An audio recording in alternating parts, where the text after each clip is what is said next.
On va faire la liste des soutiens de Tshisekedi. États-Unis, Royaume-Uni, Union européenne, OTAN, la France, la Belgique, le FMI, la Banque mondiale et Israël. Liste des soutiens de Kagame et donc du Rwanda et du M23. C'est la même chose. États-Unis, Royaume-Uni, Union européenne, OTAN, la France, la Belgique, le FMI, la Banque mondiale et Israël. Est-ce que vous avez compris pourquoi Tshisekedi se contente de publier un communiqué de protestation? Vous avez compris pourquoi il se contente de protester? Tshisekedi se comporte justement comme si Kagame et lui, pas comme si, il se comporte exactement comme quelqu'un qui sait que Kagame et lui ont le même père. Leur père à tous, c'est l'impérialisme occidental.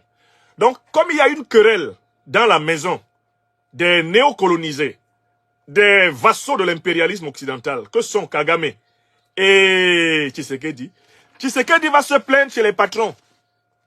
Il va se plaindre chez leurs patrons communs en disant « Nous sommes tous soumis à vous, mais il y a quelqu'un ici qui me dérange. » Un peu comme si, je ne sais pas, ma fille Emma et son grand frère Théo peuvent se chamailler quelque part dans une chambre là-bas. Et à un moment donné, que ce soit l'une ou l'un, ils vont sortir de leur chambre, courir, venir dans mon bureau pour dire « Papa, papa, il y a Théo qui me dérange. Papa, il y a Théo qui me dérange. » Ou bien c'est Emma qui va, c'est Théo qui va venir dire « Papa, papa, rappelle Emma, elle m'empêche de jouer. » Voilà ce à quoi Tshisekedi joue.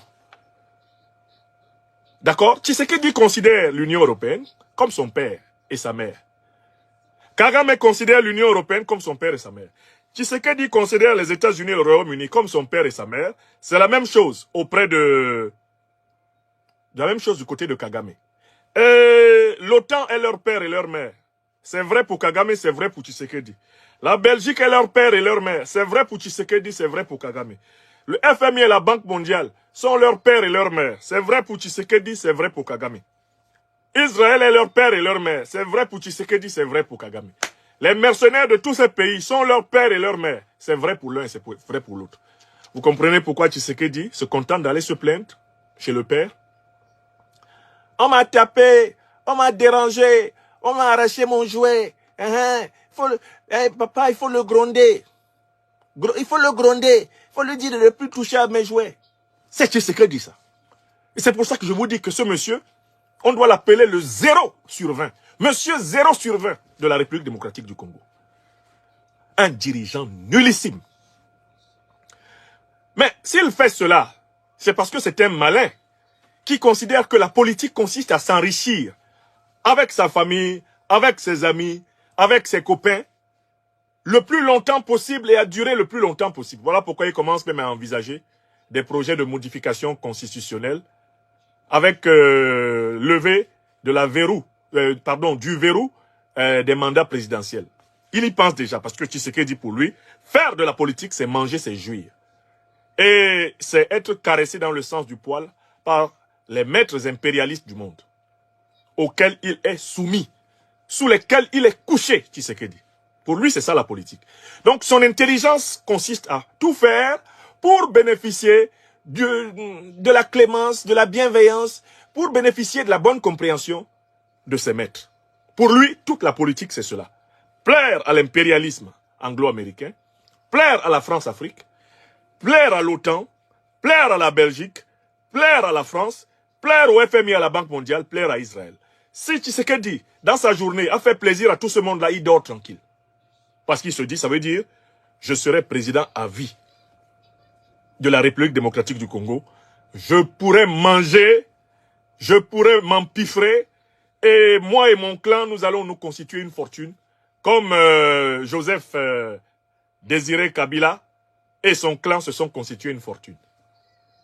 Oui, voilà pourquoi il ne veut pas poser le fond du problème. Mais si Tshisekedi était un dirigeant authentiquement patriotique, nationaliste, panafricaniste, si c'était quelqu'un qui était venu changer la situation du peuple congolais, vous savez ce qu'il ferait? Il comprendrait depuis très longtemps que Kagame et lui sont des jouets et des valets de l'impérialisme occidental. Et que, pour faire cesser la souffrance de son peuple, lui, il doit rompre avec la soumission à l'impérialisme occidental et laisser Kagame seul dedans, s'il le faut. Si Kagame voulait vraiment servir son peuple, de manière digne et honnête. Ils ne chercheraient pas à servir de cheval de Troie pour maintenir le Congo, comme Museveni le fait, en déstabilisation permanente, afin de le piller et de faire du Rwanda un interlocuteur valable dans le commerce des métaux précieux, alors que le Rwanda ne possède aucun métal précieux. Si Kagame était un authentique panafricain, il aurait l'humilité, justement, de chercher à négocier avec son grand voisin, au sens économique congolais, eh bien, un accord de coopération harmonieuse. Un accord, par exemple, de zone économique commune, qui leur permettrait, en très bonne entente entre frères africains, tous, de progresser. Une grande zone économique commune de la SADC serait de nature à permettre à tous les Africains de vivre heureux, à condition de respecter les droits des peuples, à condition de ne pas s'accaparer par des moyens frauduleux, barbares et violents, les biens d'autrui, comme le fait Paul Kagame. Si Kagame était un patriote africain, il ne sèmerait pas le feu, le arme en République démocratique du Congo, et il ne tiendrait pas le peuple rwandais en otage, avec son armée, ses renseignements généraux, ses espions, ses prisons, ses assassinats politiques. Si Kagame était un patriote africain, un patriote rwandais, il ne serait pas l'esclave de l'impérialisme anglo-saxon. Donc ni Kagame, ni Tshisekedi ne sont dignes de la considération des Africains instruits, des Africains éveillés. Ce sont des valets de la domination occidentale de l'Afrique. Ce sont des serviteurs du plan du diviser pour régner, du plan de l'ordre par le chaos. C'est ce qu'ils sont. Voilà pourquoi les Congolaises et les Congolais ont bien tort d'espérer de Tshisekedi qu'il change de politique. Il ne peut pas changer de politique parce que son entrée en politique a été faite sous le signe de la jouissance du veau d'or. Tshisekedi est un ventrocrate, c'est un ventriloque, c'est un ventrophile, c'est un politicien jouisseur, c'est un politicien court-termiste, c'est un politicien profito-situationniste, c'est un bourgeois comprador. Kagame n'est pas très différent que lui, à ceci près qu'il développe un certain national-chauvinisme rwandais, lui permettant de tromper efficacement une bonne partie du peuple rwandais, aujourd'hui encore, en lui faisant croire qu'il serait doté d'une supériorité ontologique, anthropologique, et même presque biologique. Kagame surfe énormément sur ce racisme d'État qui a été développé dans le milieu de son mouvement politique et à l'intérieur de l'histoire traumatisée du Rwanda. Voilà pourquoi Kagame se fait plus facilement obéir par des masses de Rwandais, et notamment par l'armée rwandaise que Tshisekedi. Parce que Kagame est un guerrier. Tshisekedi n'en est pas un. Kagame, c'est quelqu'un qui risque sa vie pour ses idées. Tshisekedi, non. À la première escarmouche, il va fuir en Belgique. Il va s'asseoir en Belgique. À la première escarmouche, il va revenir ici. Retrouver son ancien métier de livreur de pizza. S'il le faut. C'est pas quelqu'un qui se dédie à combattre pour le Congo. Il n'est pas un leader de la trempe de Lumumba, de Moulele, de Laurent Désiré Kabila. Il n'est pas de ce niveau-là. On ne peut même pas le comparer à Mobutu, qui était pourtant un renégat au service de la CIA. Il n'a pas la dimension. Voilà pourquoi il ne parvient pas à emporter la conviction. Par conséquent, les Congolais n'ont pas le choix. Si le peuple congolais ne procède pas à sa révolution, mais il va continuer de destruction en destruction. Et le programme des impérialistes occidentaux, c'est la partition de la nation congolaise. C'est le découpage du Congo sur le modèle soudanais. Ce qu'ils ont tenté au Mali, en créant le MNLA et en faisant venir les groupes terroristes d'Al-Qaïda et l'État islamique. Ce qu'ils ont opéré au Soudan, ce qu'ils veulent faire au Tchad, ce qu'ils ont tenté au Cameroun, ce qu'ils ont tenté avec la guerre du Biafra au Nigeria, c'est ce qu'ils veulent faire en République démocratique du Congo. Si les Congolaises et les Congolais ne se concentre pas sur l'essentiel, si les Congolaises et les Congolais ne sortent pas de la distraction permanente et de la fascination des bonheurs éphémères, court-termistes et immédiats de la vie, pour se soucier de leur nation, ils vont se retrouver dans des enclos, dans un Congo divisé. Et les mêmes individus vont s'asseoir aux Nations Unies pour tracer de nouvelles frontières à l'intérieur de leur territoire. Et surtout s'accaparer des zones où se trouvent les matières premières les plus importantes et les plus bénies de cette terre. Voilà ce que je voulais dire et voilà comment je voulais montrer que Félix Tshisekedi confirme vraiment qu'il est monsieur 0,0 sur 20. 0 pointé sur 20 de la politique congolaise. Plus nul que Tshisekedi, franchement, tu meurs. Plus nul que lui, tu meurs. Ça veut dire que même Joseph Kabila, qui a précédé Tshisekedi, avait un certain sens tactique et stratégique plus élevé. Il avait une capacité d'utiliser des alliances du monde multipolaire, les alliances du monde de l'ancienne lutte anticolonialiste, les alliances du monde de l'Est. Il a su mieux les utiliser pour contrecarrer son dangereux allié rwandais et ses dangereux alliés occidentaux que Félix. Félix, lui, il est couché. Il a la tête sous le pied de l'OTAN. Il a la tête sous le pied de l'Union européenne. La tête sous le pied de la France-Afrique. La tête sous le pied du couple anglo-américain. Il a la tête sous le pied de Kagame. Et voilà pourquoi, partout où on écoute Kagame, Kagame n'hésite pas à dire qu'à la première occasion... Tshisekedi prétendait avoir recruté des mercenaires occidentaux pour aider l'armée congolaise à combattre l'armée rwandaise. On découvre que ces mercenaires ne sont ni plus ni moins que les compagnons de Kagame, qui étaient à l'intérieur de l'armée congolaise. Écrivez ça.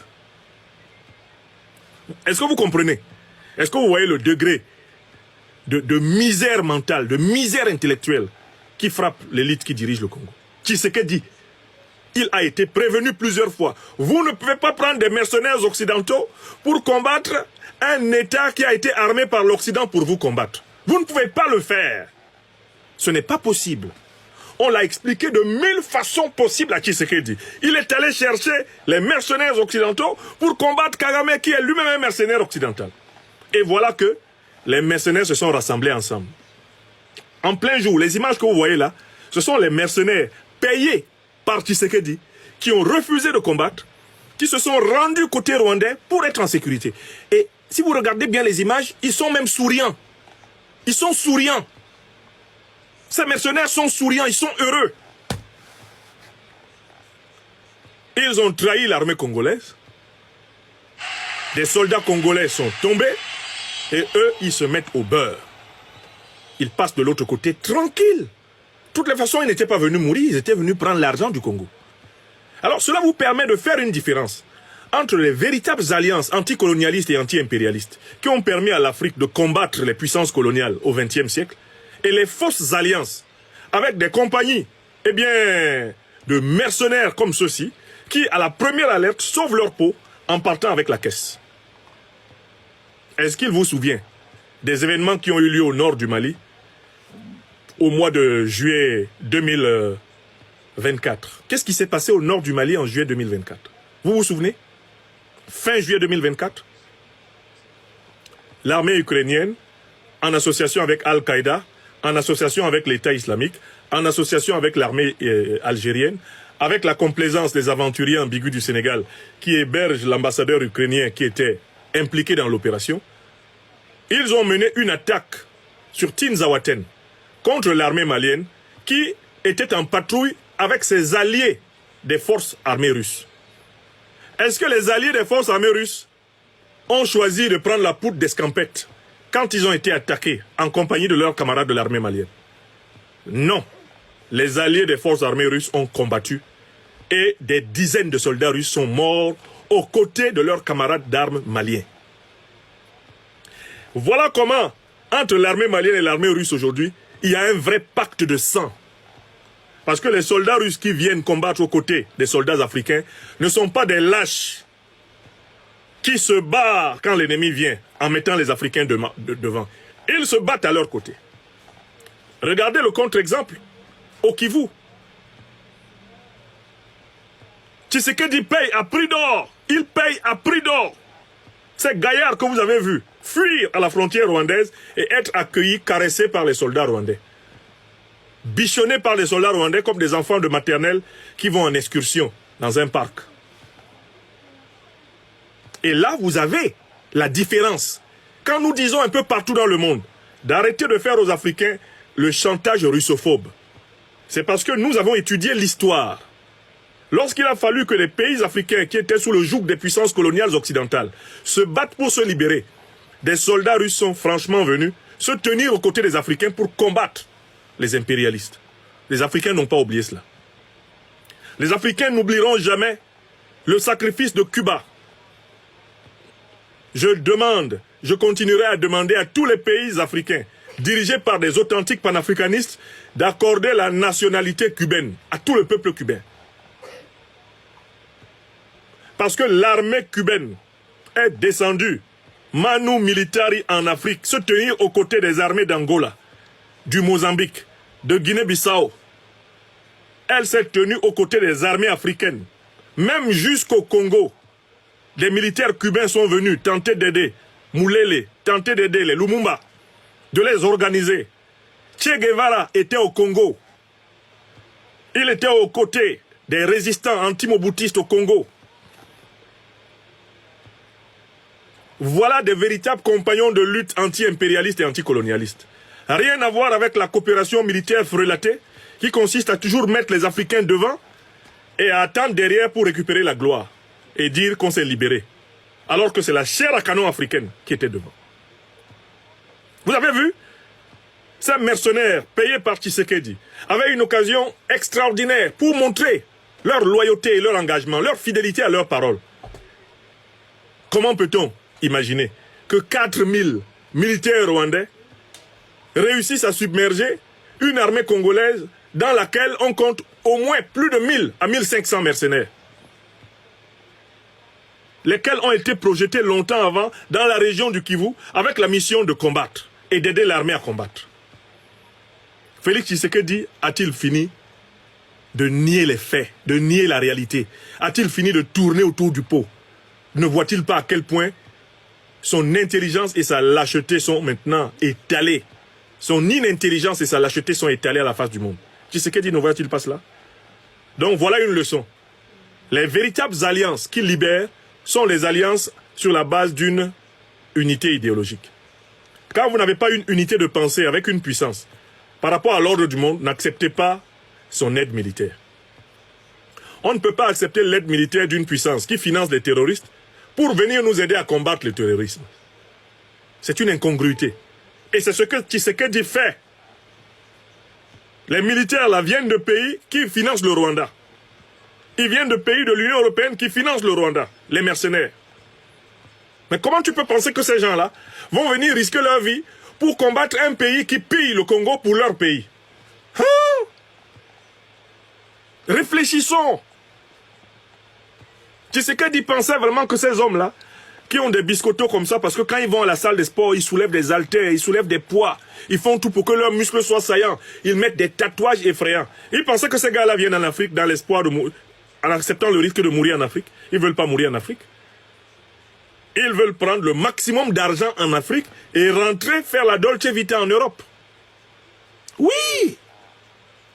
Les mercenaires venus des pays impérialistes, là, ce sont des hommes d'affaires. Alors que les soldats qui viennent de pays qui ont une tradition anti-impérialiste, anti-colonialiste, quand ils viennent aux côtés des Africains, on voit bien la différence. Ils combattent aux côtés des Africains. Ils rentrent dans le feu aux côtés des Africains, comme on l'a vu au nord du Mali.